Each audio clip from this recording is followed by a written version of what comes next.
Have you ever been in something so hard and wondered, am I growing or am I just suffering? Am I enduring or am I dying inside? Am I walking the kind of difficult that leads to life or the kind that breaks me down? This conversation, we both feel, is incredibly helpful and practical because it's how to tell the difference between good, the good kind of difficult, and the bad kind of difficult. Because not all difficult is equal. And sometimes the bravest thing you can do is ask the question that nobody wants to face. Is this the right kind of hard? Is this the right kind of difficult?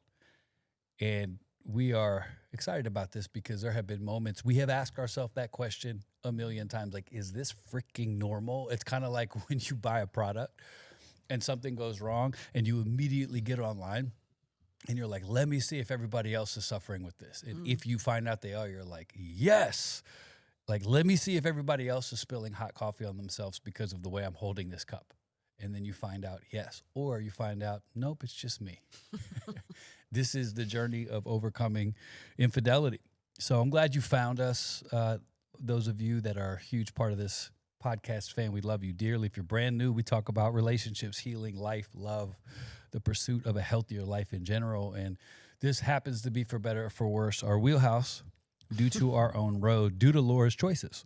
So when it comes to talking about overcoming infidelity, it's something that is a lifelong pursuit. It is something that is definitely, worthy of a lot of conversation. And that's why we're going to get into this today. Is this the right kind of difficult? So if you are in my seat or have been in my seat, my friend, my brother, and you're trying to wonder, like, I think I'm overcoming this. I think we're doing better as a couple, but there are some things I wonder about. Like, is this normal? We'll probably be able to handle that. And then on the other side, we got a lot to say. Yeah, we want to keep bringing like the light to the full picture of infidelity, including the bad and the not so fun stuff, because that stuff, it definitely sucks, but it's worth talking about. Knowing you're not alone in these storms can be very comforting. Yeah, so here are some reflection questions throughout this conversation that we're going to talk about. Is this hard like everybody else, or is this hard because something is wrong? Great. Where in my life am I confusing normal hard with misaligned hard? That's a good one. So we want to keep bringing light to the full picture of walking through infidelity, including the bad, the not so fun, because that stuff really sucks. Yeah, it does. But it's definitely something that we like talking about because it's not talked about a lot. And just knowing that you're not alone in these storms can be very comforting. Yeah, we found an immense amount of hope. It's the same reason why people love reality TV sometimes, because you get to see people that you think are far away. We find that we'll watch some show and be like, oh, we're just like them. And sometimes that's really comforting.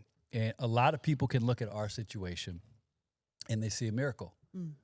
And that's completely true in parts. I mean, there is not a single reason logically that we should be in this marriage in this way. Right. And it's not therapy. It's not because we've done the work, which we have done and will do until the day we die.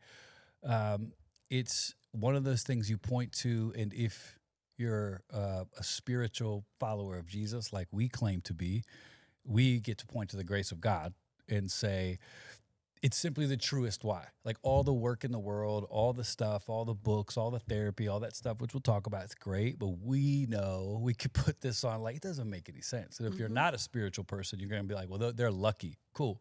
I'm not going to challenge you to hold your belief any different. One of the two is true. Either God gave us grace and we've worked, or we just got lucky. We're one of those lucky couples.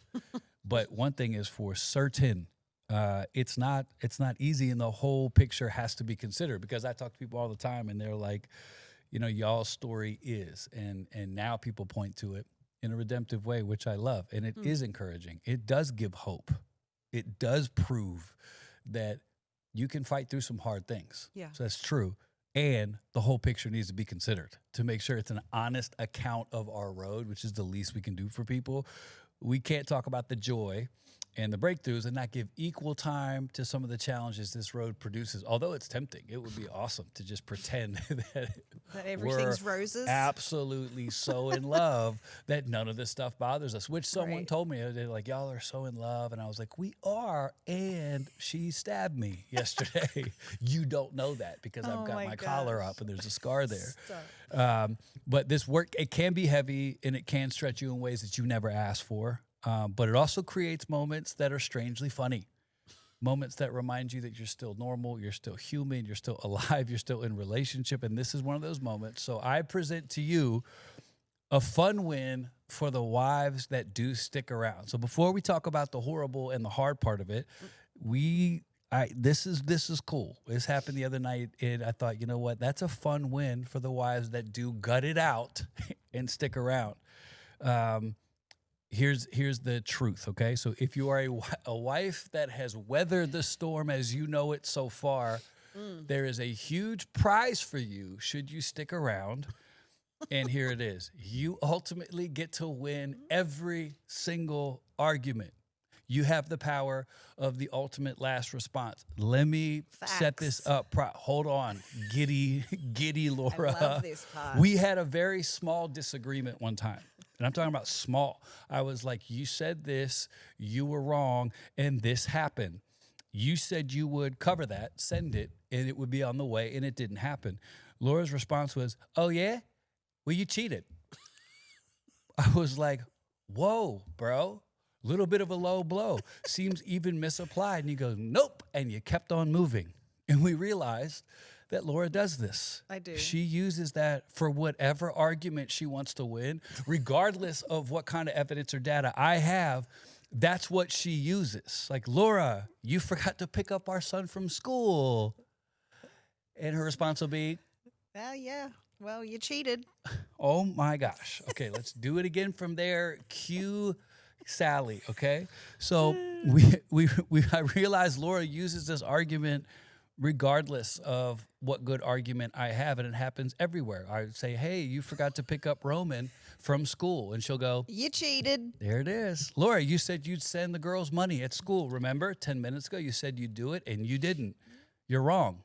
You cheated. You cheated. Yep. There it is. Laura, you left the keys in the car, and the car is dead now. Her response will be, Well, you cheated. yeah, over and over. It's such a solid prize. It is a great prize. And, we are 5 years in, so I can use that Yeah. as just something. Hey, just, Laws, you've been using it for a while.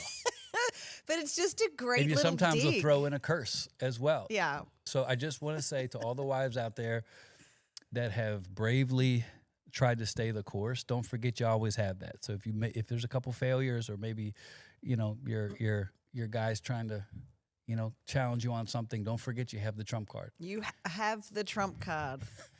You cheated. You cheated. Back to the work, okay? So I will save you some stats just to give the proper picture of how much of a miracle our current life is. And I'll save you the work of doing the stats on your own. The divorce rate is epically high for those that go through infidelity. Half of spouses who've cheated end up separated, and cheaters are 3 times more likely to repeat the behavior. So you begin to understand that when a couple stays together, it just stays together, that's a miracle. But when you see a couple that's actually thriving through the betrayal, it is not ordinary. It is extraordinary. And it deserves, a little bit of love. It deserves a little bit of acknowledgement because it's not easy. So if you're on this road and you're trying to gut it out, you're doing heroic, brave work. Both people have to make that decision, and it's worthy of going, hey, well done for even freaking trying. So should you stay together post-infidelity, here's our point today. Here's some of the challenges that you can either embrace or they will crumble all around you. Yeah. You got to make a choice to say, because I think there are people who have a faulty idea of this. Like, oh, we're going to stay together, and there's this beautiful, and there is beauty in it, but man, do people not talk about the horrific side of it, and it is hard. Yeah. So we're going to talk about that. Yeah. The focus today, this takes a lot of work. Well said. That's the focus. So you have to embrace it off the bat and go, am I up for a lot of work? Constant work. Constant work, consequences that'll show up forever. Why did you say it? Why did you say it with such a freaking attitude? Like a parent. True. Roller coaster vibes. Yep. Semi-often. Semi-often. Some days will start fantastic, top of the roller coaster, and then the rest of the day will feel like it's a slow decline into the abyss of horrificness. Yep. Unfair judgments. All around. All around. Yeah, not just in every area. 50%. Yep. Becoming an absolute gold medalist in mental gymnastics. just to make it work. Let me double down. Mental gymnastics. It's like when someone's trying to justify a stupid decision and you look at them and you go, man, the mental gymnastics that you have to go through to pretend that that's actually a good idea. In the best way, you have to be a mental gymnast to be able to stay married after you've been through this kind of stuff. Yeah. You have to be able to reframe quick. You have to be able to choose to see you have to be willing to control your thought when everything in your body feels something different. Yeah, I can talk about that because for a really long time, especially the first year, I remember my brain just hurt. Like my brain would hurt. I would be exhausted mentally because you're constantly dealing with triggers. You're constantly dealing with negative thoughts and negative emotions and feelings in your body. So you're constantly like trying to be alert on all fronts, and you're hyper vigilant in so many areas. You're watching your husband. You're just on alert. Yeah. And so your brain is so overstimulated. I remember saying so many times, I'm so exhausted. I'm so sick of feeling this. Yeah. And I can tell you and I promise you, it does go away and it does get less and less the more work you do and the more you press into that feeling and face that feeling, those emotions. And then and then you can, they get less we and ended less. up learning how to change the thought without the expectation of the feeling coming. So it's like, rather than go like, is it always going to feel like this? We learn the power of going, it feels like this because we're growing. Yeah. It feels like this because we're making progress. Mm-hmm. And if you embrace that from the start, you will be increasingly less likely to get frustrated thinking, man, we should be better by now. This isn't working, which we hear daily. All the time, yeah. And to give that framework, that's our life right now. Just kind of developed this way where we spend the majority of our time. It's a pleasure and an honor, working with couples. And that's what you hear a lot. Like, shouldn't we be better than this by now? Mm-hmm. And we're always like, nope, you should be exactly where you are right now. Yeah. And I got to say this up front because it's super important. It's the shadow work that makes this work. The spotlight work, which we love, that's how I always differentiate. The spotlight work is wildly important, and we love it, and we believe in it, but it doesn't matter as much as the shadow work. So spotlight work includes therapy, counseling, retreats, meditation retreats, all the stuff that sounds like someone else serving you and helping you to get better. Those are the spotlight works, and they matter. And sometimes that there's a chapter where it's all spotlight work. It's big and it's like helpful and it's collective, and that's awesome. If it just stays spotlight, you're in trouble because it's the shadow stuff. And it's like the real work of therapy is to grow outside of therapy, to change, to use these tools, and you start to become a different person. And for us, our spotlight work sent us in a really beautiful direction to work in the shadows on our own lives. Well, why don't you speak from that road of healing? How much of it has been shadow spotlight? Yeah, the big things, the books, the phone calls, daily management, communication, like what? Yeah, what the is shadow that? has been way more important to me than the spotlight. Spotlight is what people who are judging you think you should be doing. Mm-hmm. Like, has he done this? Has this guy done that? Does your wife do this? Mm-hmm. And they're pointing to the stuff that's easily visible.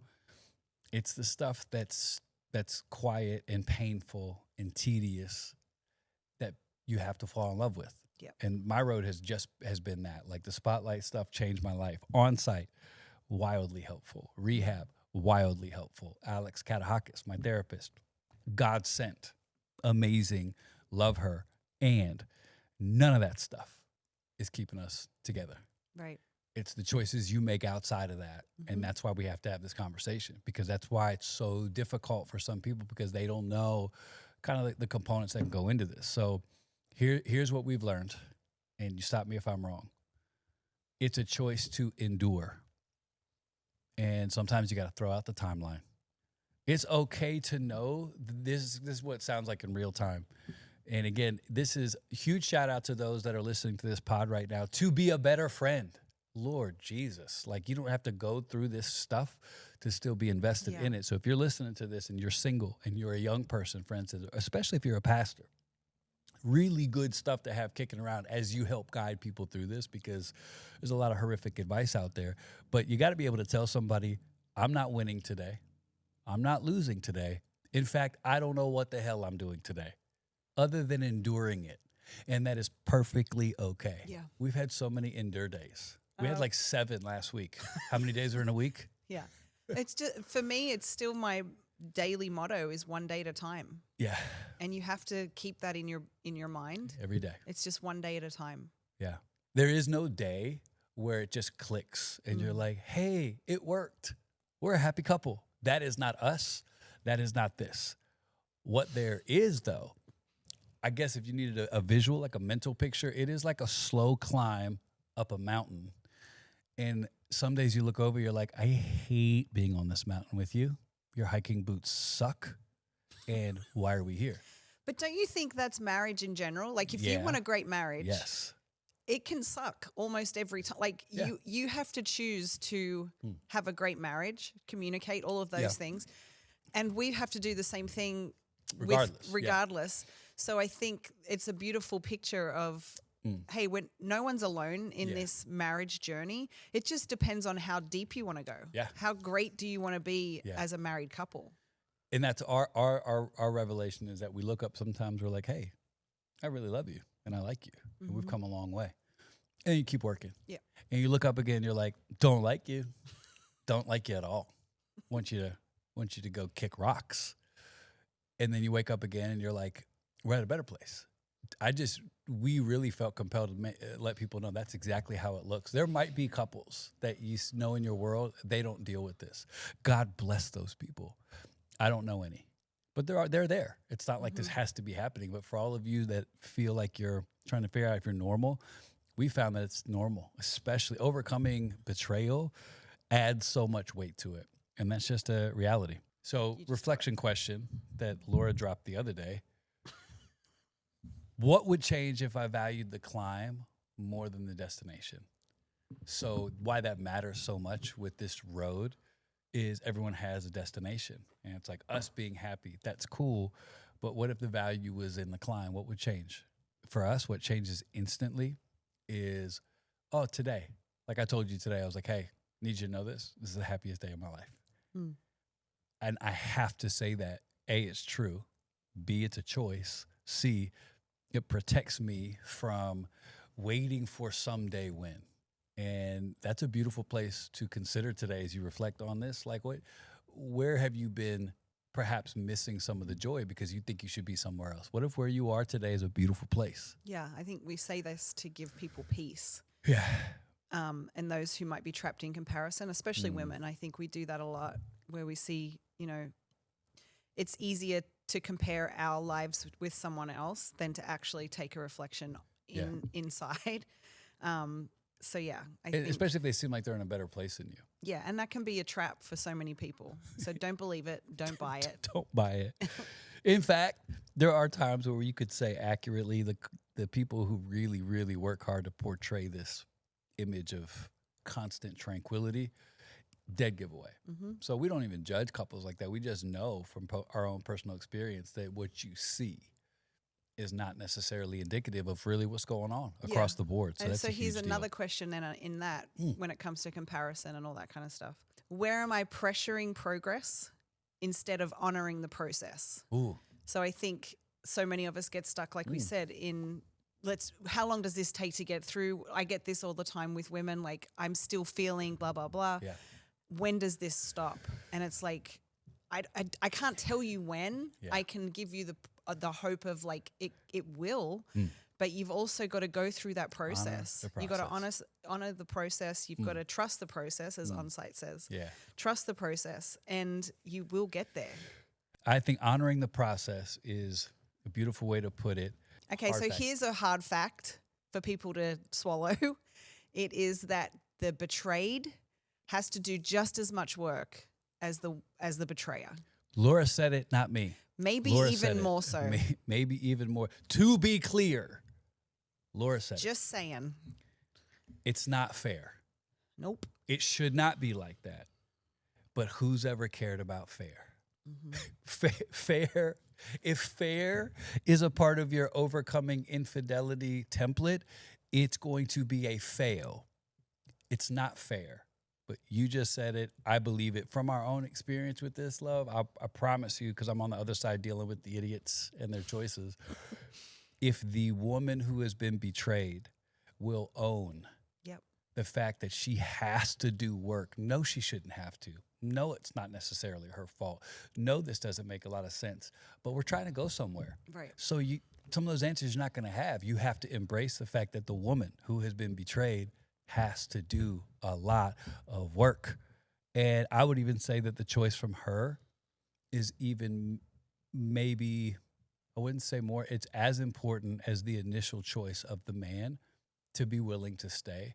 100%. Her to be willing to stay. That's initial choice number one. Then number two is how much work actually is the one who has been betrayed going to do? And if that hurts your heart today, it's with love. So we have a lot of amazing people who listen, and there's women who have been betrayed trying to figure it out. It can be hard to hear on a day like this that, yeah, you're going to have to work, maybe even outwork this guy due to what you've been through, due to the consequences of his actions on your life, your nervous system, your memory, your identity, your voice. Yeah, he should have to do the work. But if she's just sitting there, not doing any work, we've seen this go a million ways. In fact, here, we'll do this. This might be really helpful. I'm going to give you the common cycle and flow of a couple trying to get back together after this mess. And I'm going to read it like a script because I am an actor, by the way. Oh, yeah, you haven't told the people No. that. People aren't ready for that. But I will say this. I am officially an actor. I am in a movie. It will be coming out. Look out. And December It's 2026. totally changed. It's totally changed me. I can't even relate to normal people anymore. And I refuse to. I'm an actor now. It's so true. people can't get what that's like. They can't get the weight, Guys, the this burden. It's going to be I walk great. around now and people are like, hey, I'm whatever. What's your name? I'm like, I'm an actor. Who are you? I'm in a mode right now. I don't even talk to people who don't act. I don't even talk to people outside of the industry anymore. I know. Because my life has I changed. get So it's just a matter of time before I'm done doing this pod. I don't have time for this. I've got scripts to study. I've got method acting to lean into. Anyway, I'm going to read this as if it was a script, okay? So the woman betrayed. She's validated. She's confirmed. The truth is out. And the guy takes ownership the best he knows how. Act 2. Guy gets to work, and the work of transformation begins to take shape. Act 3. The woman has yet to really start, and she enjoys the season of being mad, angry, bitter, shaming. You did this, you fixed this vibes. Cool, understandable. You love that act. You go back to Act 3 constantly. What? Yeah, sometimes I do. Act 4, guy keeps working, begins to get better, begins to get healthy, begins to understand what a healthy life can look like. Act 5, woman, still arms Pissed crossed, off. dips into therapy a bit, dips into finger pointing more still. Act 7, guy keeps working, guy keeps changing. Here comes the plot twist. Then the guy has the audacity to say something like, by the way, here are some things I realize that I need, that I want to bring up. Next act, woman, how dare you tell me to do anything? How dare you share your needs? GTFOOH. The kids know. Oh, yeah. I think he just made that up. The husband has some very legitimate needs that are not being met. Now, the husband dips back into an old pattern, stops wanting to share, distance is created, and now things are looking very similar to the old pattern. The husband now builds new resentment. The woman harbors more resentment on top of the resentment she never healed from in the first place. If that story sounds familiar or even relevant to your life, it's very common. It's called after the second honeymoon of overcoming betrayal, because there is that sense of this beautiful honeymoon of a new day. Maybe we'll get to know each other, and it dies the moment somebody in this equation stops working. So that's a lot to take in. But if you go through that succession and you find yourself in the position of the woman with her arms crossed, it's definitely time to reflect a little bit and go like, it's already difficult. You're making it 10 times harder. Yeah. So if you are sitting there and you're still mad, you're still angry, you're still bitter, and you're not doing anything with that, yep, in equal measure to this guy who made so many mistakes, it's going to be painful. Yeah. And with that, there are ways out of that feeling. Oh, yeah. And there are tools that you can utilize. I will say, I've talked about it before, but my therapist, especially if, you don't know where to turn or whatever, she's written a great book on anger after betrayal. And it's been really helpful. I'm reading it as well, but she's got so many tools in there, things that I learnt during these past 5 years that have helped me with the anger piece, because that's a big piece. Yeah.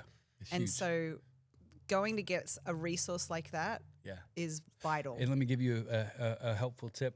If you're about to send this to somebody, your wife, for instance, please set it up with helpful context. Say, I'm going to send you a podcast where the theme is about mutual work.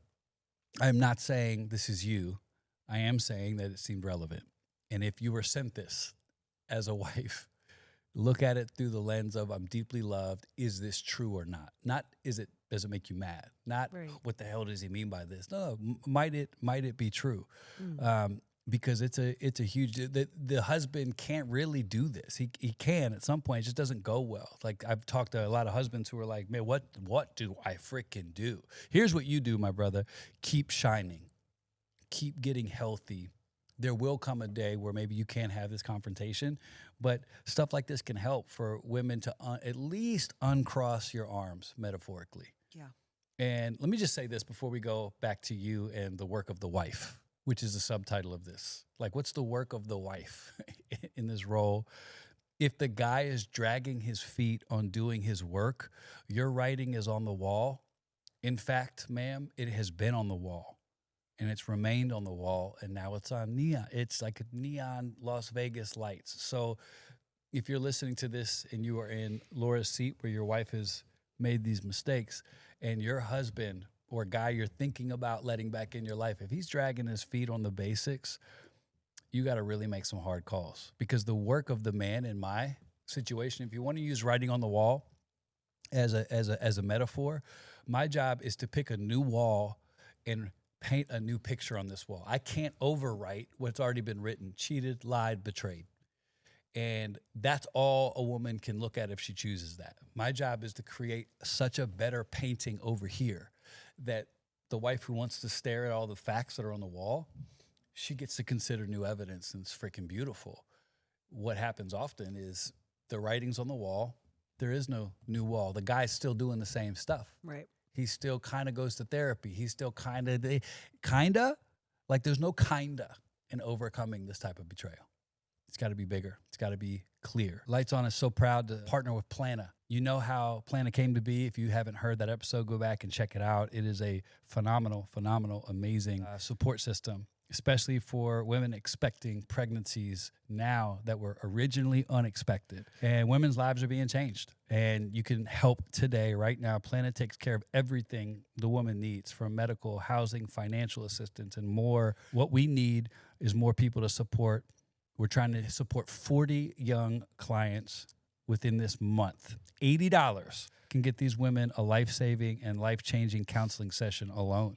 So click the link. If you leave this pod after you're done listening and you go click on the Plana link that you're going to see, you can immediately make the difference in the life of a woman somewhere today that needs to know she's supported and she has options and that people love her. So Plana is a beautiful place to check it out. So we're real honored. I'm going to bring light to it for a long time. Check it out, plana.org. Okay, so Lazi, let's just say the man is doing the best he knows how to do, doing the work that he's been asked to do. He is under somebody else's direction. He's working hard.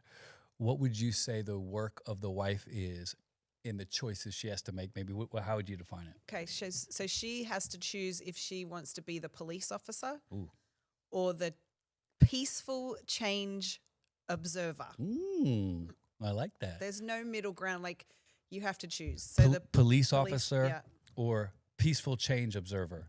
These two roles. That's good. So the police officer woman, she's going to be giving out tickets, enforcing the law. You can't do this, you can't do that, you know. Yeah. Default position is one of suspicion. All guilty of it. Yeah. Very guilty. And it's just an awful place to live your life from when you're in that position. It's draining, it's fearful. It's a terrible idea. And it's widely held. Yeah. The police officer betrayed wife. That's great. It's it's very, very, very accurate. I think the peace observer, maybe we would describe her, because I can look at you every day, and this is what you are. She works on her side of the tracks and observes all the evidence presented by the other side. Totally different position. So if you're listening and you have been a betrayed woman and you're in the spot of police officer, ask yourself, where is that going to lead you? Who are you becoming while you are writing tickets, upholding the law, here to serve and protect? Like, this is a posture that we don't believe leads to a lot of life. Yeah, and the reality of being the policewoman in the marriage is that it just leads to, like, any attempt to control are futile. Futile, yeah. Like, the guy is going to do whatever he's going to do.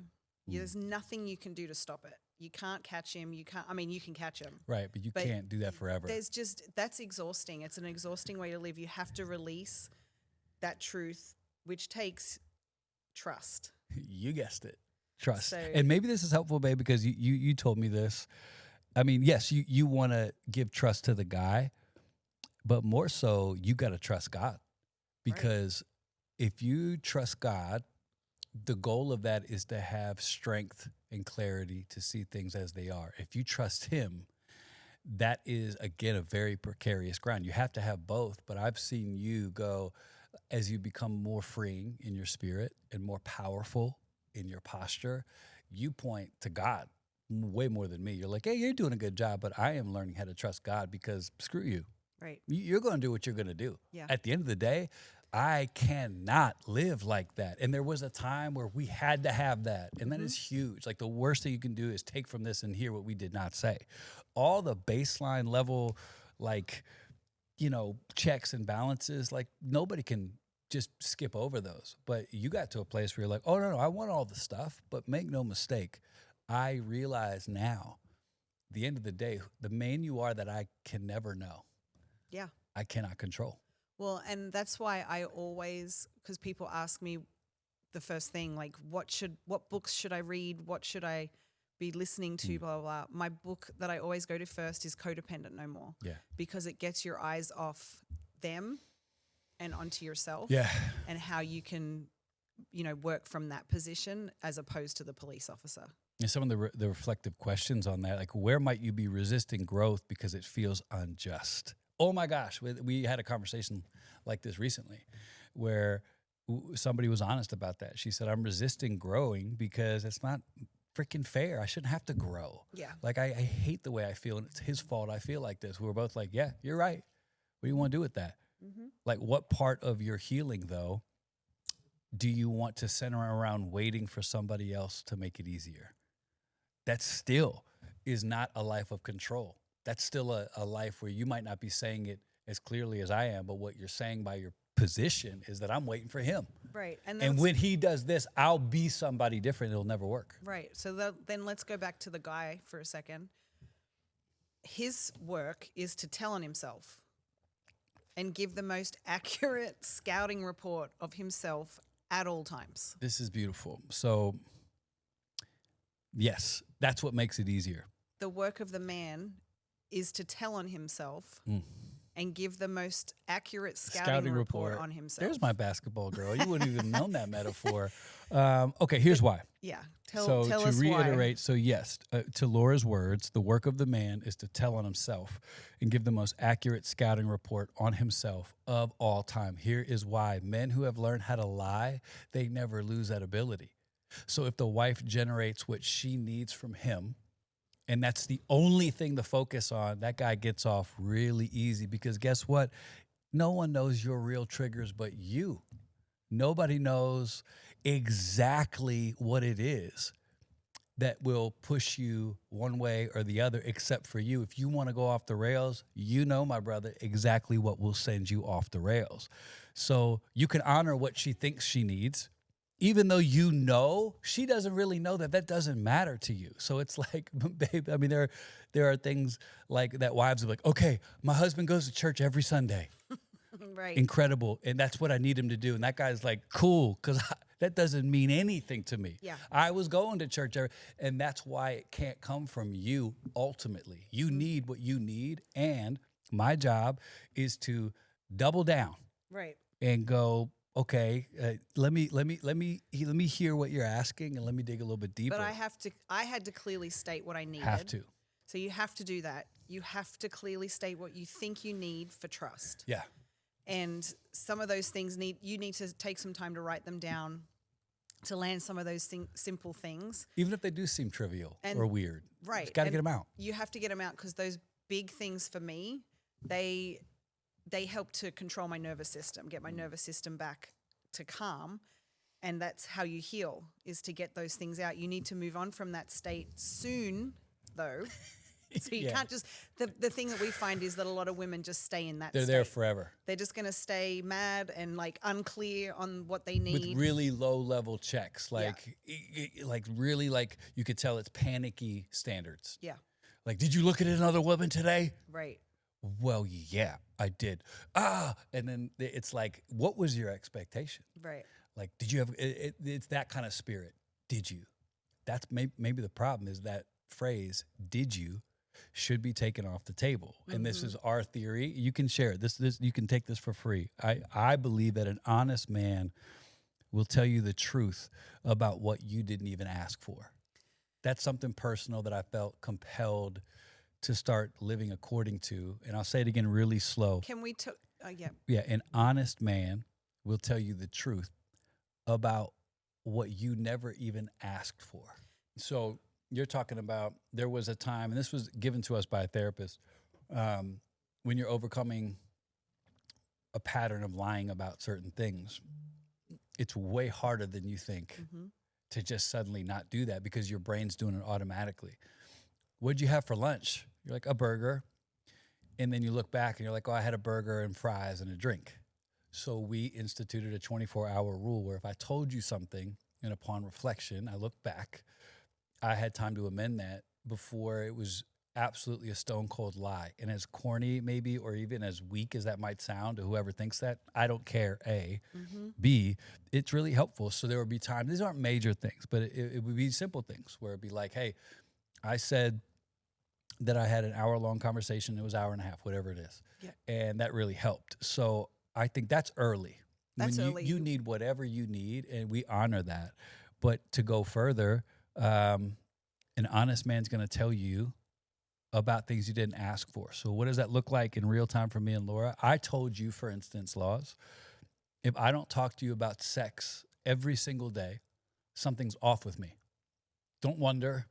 No, because part of my therapeutic healing, God-centered work is to learn how to get out of my own head with the most important things first, and the other stuff will follow. Right. So for you, I check in all the time about how I feel sexually. And over the years, it's gotten a lot easier. It's gotten more infrequent in some ways. But I wanted to take that off the board for you. You don't know that. In fact, if you don't know that, you might think something's wrong if I do. So we had these really clear parameters. I would come out of a therapy session or something that I had learned, and I'd say, hey, just so you know, for the next 20 days, first thing in the morning, I'm going to talk to you about sex. And why I'm doing this is because it's how I'm staying accountable to myself, how I'm staying accountable to God. And I want you to know how my process works. So I would share vulnerably. I'm afraid. There is stuff in me. I'm a little bit fearful. You're going to think I'm obsessed with sex. I'm not. You're going to think it's always on my mind. It's not. The problem is I never placed it. So I'm going to train myself how to place it. Right. And this is what it's going to look like. And you would go, wow, I would never would have known to ask that. And I can see whenever you say stuff like that, I can feel you go, I trust this man. I trust this man. I trust this man. And it's never like, so you've never had to be like, hey, do you think about sex a lot? Why did you never have to ask that? Because I told you that this is what I should be mentioning to you. And here's the other side, though, that a lot of men don't feel safe talking about that because of the woman's reaction. And her lack of work. So this is huge.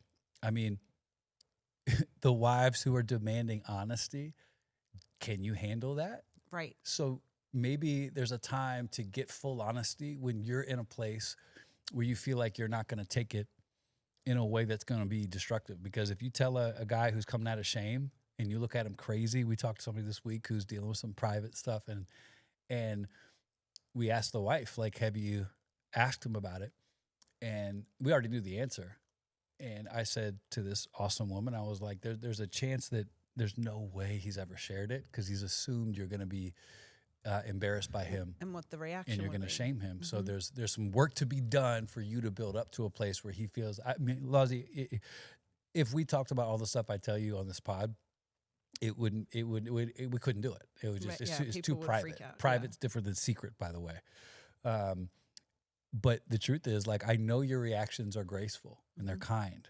Doesn't mean they're going to be exactly what I want. There have been times you've walked away from an honest thing and had to consider it and had to process it. But I can say you do so much work where I know you're not going to take everything I do and make it about you. Correct. That to me is the sign of a woman that is doing her own work. So for instance, like, Carl, what's happening with this? Did you look at that? If I say I did, you're not going to go, you're going to go, that's on you, man. I hope you healed that broken thing. I'm good. Like, that's the woman I see every day. But not in a shameful way. No. It's just like, okay. It's like, hey, I'm struggling with this. And if you're not in a good place as a wife, you're like, like it's fear and it's lack and it's I'm less than. That, getting over that, I think has been a huge blessing for us, where you had to realize one day, first you had to choose it, think about it and believe it. And over time, it's become who you are, where you're like, I am good. Right. I am all I can be for you, and the rest of it you got to work out on your own. Yep. That's a huge moment there. I'll share with people a little bit of our template that we hold together, and there's an old Buddhist phrase that says to know thyself. I have amended that to know thyself and show thyself. That's the way I live. I want to know who I am, and then I want to show you that. Yeah. I don't want to figure out who I am and hide that from you. And this template does exactly that. I know myself. Here's what I look like healthy. So hear me loud and clear. You want to give your wife, who you're trying to put in a position to trust you again, here's what a healthy me looks like. Here's the picture. Here are the directions. So you never, ever have to wonder and live in suspicion, because I've already given you a scouting report. I'm an ex-athlete, hell of an athlete, I might add, right now as a 47-year-old man. It's like, Carl, nobody asked you if you're still a good athlete. I am. But scouting reports, the better your team was, the better the scouting reports were. I remember getting to college going, oh my gosh, they had like the favorite food of the guy you're about to guard. You're like, why is that relevant? Well, the more detailed a scouting report, the more dynamic the offense you can have, because you know who they are. And when you do this on yourself, here, babe, here's a scouting report on me. I know myself best. And why guys don't want to do this is because it puts them on Front Street. And that's why they tell their wife little things, little bits. But if they really knew, no, why not go all the way there? Watch the power that's in there. So it's kind of like, I don't want you, babe, to have to gather bad evidence, because you know what good evidence is. That's how you're trained. That's your default. You never have to wonder. They teach bank tellers in banks across America it used to be like the standard template. They would teach them to spot counterfeit money by giving them real money all the time. And they'd slide in a fake $100 bill. And the principle is that you're so used to the texture of real money, all of a sudden you're like, this isn't real. That's how overcoming infidelity should be for you. I got so much good evidence that I know what's real that the moment something's fishy, it's like, bro, are you kidding me? You told me you would never do that. So I think that's a huge deal. So there are aspects of the man that betrayed you Yeah. where you feel like you don't know that person anymore. And you didn't really. You didn't. And because there's this memories of like, wait, was any of what we went through, is that real? Like, was our love real? Was our life real? Was a marriage? So all of that you go through and you question all that you knew and think you know about the person. So the more information you have, so you telling me things like that, the more information I had would make me feel more settled. Yeah. And I needed that. I love that. And so let me give you a template. And so you can use this. If you're a guy that's been in my shoes, or you're in my shoes, and you're tired of your wife being so freaking suspicious, that also will push a guy right into the crazy house. Like a wife that's trying to overcome betrayal but does no work, it must be maddening. It's too easy. It's too easy to sit in things that are suspicious. And I can't imagine that. So this will help you, my friend. Think about doing your own version of this. And this is for me. So don't be silly and be like, that's not for everybody. I'm clearly saying it might not be for everybody. I am saying it's probably for mostly everybody. It probably is. And everybody should have some version of this for sure. So Right. here's what it looks like, how practical and how ridiculous this might seem to somebody who has been great holding your word. I wasn't. So now I am, and this is how I remain great at being a man of my word. So I've told you, Laura, if my shoes are constantly everywhere, you have reasonable evidence to consider something's wrong. Mm-hmm. Why? Because my closet will always reflect my clarity. Mm-hmm. So you don't have to wonder, because you used to share with me how much you would be concerned over the years at what's going on in my head, because I would never talk. Right. Now you know. You don't have to wonder what's in my head. Look at my closet. If my closet I think we have like a day where it's like over a 2-day span, if stuff is disorganized, you get to say, hey, I'm going to call Dino. Mm-hmm. Shout out Dino Rizzo. You have to have people that have consequences as well. I'm going to call Randy. I'm going to call Mike. I'm going to call somebody because you told me if your shoes are out of order 2 days in a row, you're tripping. Yep. Your mind is not clear. And so you don't have to wonder, like, what's he thinking about? You can go, let me go look at his clothes. Let me go look at his shoes. Okay, that gives you peace. Yep. And second one would be like, if I'm consistent in my therapy and work, that's evidence of good. So you can know, okay, what does consistent mean? So freaking consistent that you're not like, hey, babe, how many times over the years have you been like, hey, are you meeting with your group? Never. Mm-mm. Hey, when's your next meeting with Alex? Never. Right. Again, if that's you, our beautiful friend who's on the other side of this, and you've been betrayed, if you're reminding your husband about the work he needs to do to repair the trust he broke, you got to make a move. Move your position. Get yourself safe. This guy is not doing what he needs to do. And if you're listening to this as a guy and you're mad at me, be mad at you. Just do what you're going to say you're going to do. Yeah. So tell your wife, I'm not that interested in making you feel safe because I got other stuff I got to do. Hey, babe, do you want to go to on-site? I don't know. Let me see if I can fit it in. Hey, do you want to go with me to a couples counseling thing? I don't know. My fantasy football thing's so filled right now. That's not the guy. Nope. That's not the version of the guy that's ever going to make you feel safe. I've had people reach out to me and go, here's my husband's number. Can Carl call them? No. And I'm like, what?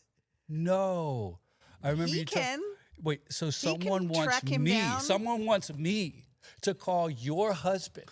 Hey, buddy, you want to build some trust back that you broke? Me and your wife and Laura, we're over here just waiting for you. At you have time for us? Get out of here. My guy. That's an emphatic no. But that's where women are coming from sometimes because they need to know that they're owed more than that. Right. So rather than do that, hey, there's a really cool podcast called Lights On. Maybe you can relate to the guy. He's an idiot. No, he should be bringing you us. Hey, I listen to this podcast every week. It's about getting healthy. You want to listen? No, Right. I'm listening to true crime stories and women that are bitter. That's my favorite podcast. Women that, but my point is, okay, another one. I used to say, if I'm not communicating what I'm learning in therapy, there's some evidence that I'm doing something wrong. That took you a while to do. Remember at first? it'd Only be because like, I had to I'd be say, like- do you want to know, babe? You want me to come out of my recovering as a sex addict meeting and you want to know what we talked about? Okay, but make sure you've had your Make sure coffee you're or ready. your matcha. But you want it, you got it. Here's what Wanna we take talked some about. At notes? times you'd be like, I don't want to know. You asked for it. Deal with it. But here's the principle. Let me tell all the amazing women out there that are trying to figure this out. If your guy's coming back from therapy and he's not going to tell you an appropriate level of what went on in there, there's a chance he can use that Yeah. as a leave me alone. You know, I go to therapy. I don't get to go to therapy by myself. Right. I go to therapy on behalf of us, and you have the right to know. And you do give me space. Like you've never been demanding with that. But yet there's nothing in there I don't want you to know about. What does that say about me? Right. Oh, I talked to Alex about something I don't want you to know about. What I'm also saying is I don't trust you. I don't want to be vulnerable with you. So maybe just say that. But maybe there's reasons for that. So just say it. Which is what we've just talked and, about, And then you but- get to have a conversation around that. Like, hey, tell me what you talked about in therapy. If your response as the man is absolutely not, because I'm not sure you're going to handle it well, rather than defend as the woman, say, what can I do Yep. to be more build a little open. bit of trust so you know that I do want to hear? But again, any wife who's like, I shouldn't have to say that, well, you probably aren't going to stay married to the guy if that's your posture. There Right. has to be a little bit of give and take regardless of the level of trust. So another one is if I'm snappy with my responses consistently, something's not right. Yeah, and I had a rough week. Get off my back. There are moments where it gets a bit snappy. But how fast do I check it? Oh, all the time. Talk about the whole picture, you Yeah. vindictive woman. But I know that there's reasons for it. So Right. it's either you're dealing with a lot on your plate of like with work and pressures at whatever Humanity. you're doing. Yeah, just life. And I'm like, okay, there's something going on there and I will address it. Yeah. Or you'll come back to me and you always, always, always come back and apologize. And I'll say this isn't to like big note myself, although I like to. True or false, I'm the one who brings back the repair Every opportunity time. every time.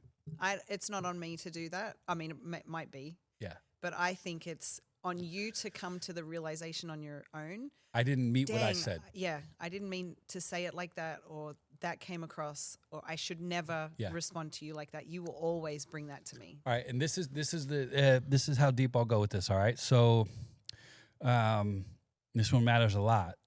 I had to tell you, hey, I am a convincing mother effer. You sure are. It's my gift from heaven. God gave it to me. Here's the weakness for that. If I start to negotiate clear things that we have set in place, and it's from a spirit that doesn't hit you right, evidence that I'm off. So And usually, just a note on that, usually addicts are all this manipulative, great at getting their way. I'm not an addict. Yeah. Bro. Bruh, you're an Okay, addict. I'm not saying you are. Let's just go with this. Maybe there's some tendency to have some addictive propensities. Can that work for you? Okay. But so why I say all that is because I said, hey, love, I told you this is a complete no. If I come back in a couple months and I try to present to Finagle. you, that's not the version of the man I want to be. Right. Check it. Go ahead. Leave. In fact, we have no middle ground. Like if I knock out a couple violations here, I'm a single man. Yeah. I understand that. I carry that weight with honor. I get it. But that's hopefully that's really helpful. I'm doing this so you can rest your heart. I don't want to be married to a metaphorical, overcoming betrayal trauma police officer. I don't want that in my life. Hey, babe, what's going on? That just sounds horrific. And so it's my job to take that off the table. I want you to be a peaceful observer of evidence that I gather. Well, That's my job to just load it up. An evidence room so filled, you got to work through it to find your suspicion. Yeah. Most of the time, it's the opposite. There's a closet full of suspicion. The guy gives one little, hey, you want to go out on a date night? I'm doing the work. No, man. Right. No, you're not. yeah. I think it's not just about looking for cheating, like I'm looking for signs of cheating. Yeah. It's much bigger than that. And so for the woman, it's like you got to look at the patterns. And patterns are so big. So but it's my job to tell you my pattern. Exactly. And then you look for it. Exactly. So you've got to be able to look at all of that. Very little room for interpretation in this. Zero, actually, part. I think. So him being able to do that and give his patterns is really important. I'm going to read this because it's an important part and I can't remember it all. Most people are going to listen and they're not watching. For those of you watching, love you. This is the part where Laura's looking at her notes. Yeah. And it's powerful. Read it like it's a scroll from At some point, every woman has to make a choice on where she will start to stand.